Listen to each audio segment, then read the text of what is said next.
My name is Charles Piper. I'm a licensed private investigator, certified fraud examiner, and owner of Charles Piper's Professional Services. Prior to opening my company, I served over 30 years in law enforcement. Got my start in the United States Army in the Military Police Corps. Next served as a city cop, a detective, and for over 20 years as a federal agent.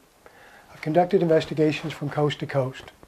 Those investigations have identified wrongdoers, proven other facts, and resulted in the recovery of millions of dollars. The tools that investigators utilize during their investigations vary.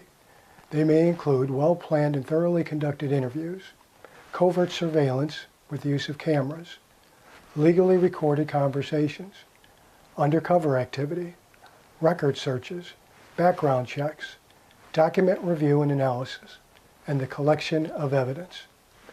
Every step during every investigation should be well planned and well documented.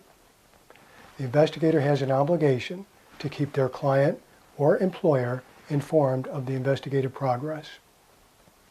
I'm Charles Piper. I hope that this information and the information which follows will serve your needs.